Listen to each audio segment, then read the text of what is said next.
You have been sold a lie. A trust here, a PMA there, 508, whatever, a tax shelter or strategy that's supposed to fix everything. But no one told you the actual truth. See, real wealth needs government, not guesswork.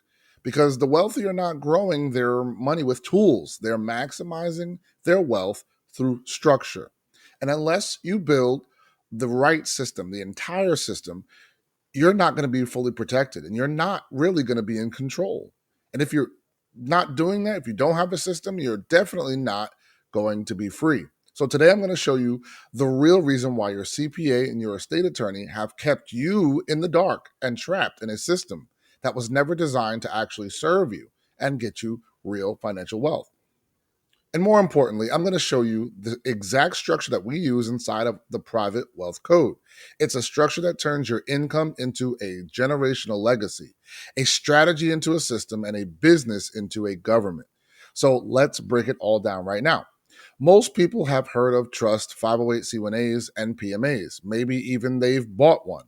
But here's the hard truth that nobody wants to say out loud. Without structure, those tools are actually vulnerable.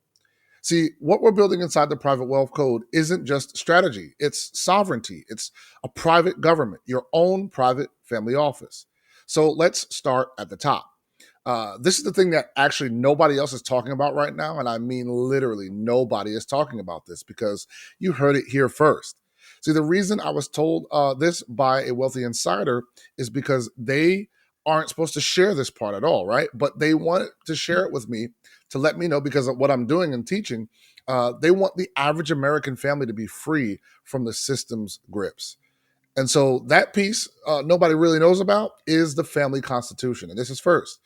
So it is your new government and governing document, and it establishes the ethos and the culture and the actual private government that you're going to be operating under based on a shared set of values, right? That your family values. That's your legal and spiritual jurisdiction.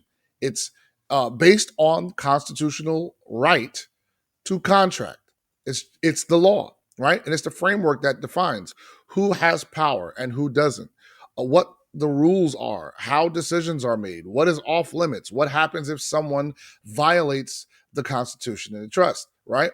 In the same way that the US Constitution, it limits federal government, your family constitution limits what your trustees, members, and even you can and cannot do.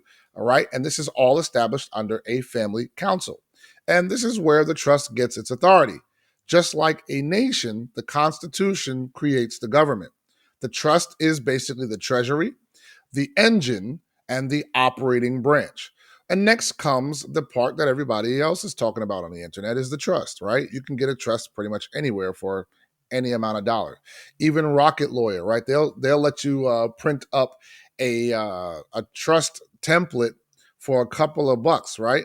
But that's not really going to give you any power. Those templates have tons of holes in them that keep people trapped and actually oftentimes get people stuck and jammed up into some bad situations. So, but when it comes to the trust, this is where the assets actually live. It's the protective vault that holds wealth. It shields all of the members from liability, from personal liability, right? And it determines how the money actually flows. But unlike the cookie cutter revocable living trusts and things that your estate attorney is going to sell you, this trust exists in its own separate jurisdiction. It has its own operating rules set by the family council. It makes its own appointments so it can establish who is going to do what. And it has its own banking rules and powers. It's governed by your constitution, not by the public statutes and codes that most people unknowingly and unwittingly submit to. And then from the trust, we build two key component arms: the PMA, which is your private membership association, and the private foundation, which is a tax free, philanthropic, and public facing entity. So, starting with the PMA is your private commerce hub. It allows you to contract, to educate, and to serve within the private domain instead of the public. That means you can run and operate your business and you can do things in the private, fully legally, by the way, 100% ethically, without licenses, without a permit, and without outside government interference. Now, the foundation is your public benefit entity and properly structured under what we would call 508c1a of the IRS code and not 501c3. There is a big difference, which means you can operate now as entirely nonprofit or non taxable without the IRS getting involved in your business. So that means there's no filings, no reporting, no audits, and nothing to compromise. You can do exactly what you want to do based on your constitution. So when you connect that constitution, the trust, the PMA, and the foundation together, you don't just have a tax strategy now. You have a full functioning governmental structure, a system that governs your family. It protects your assets and it allows you to do what you want to do. It enables your mission, right? And it flows your income legally and efficiently. This is what we call the private family office. See, other people will they'll set up things like just tools, a trust, a PMA, a foundation, but we're offering you a private government because isolated tools can work, but there are still some real bad vulnerabilities that can keep you exposed. They're often misused, misunderstood, and misapplied, and people get caught up in a jam often because of it.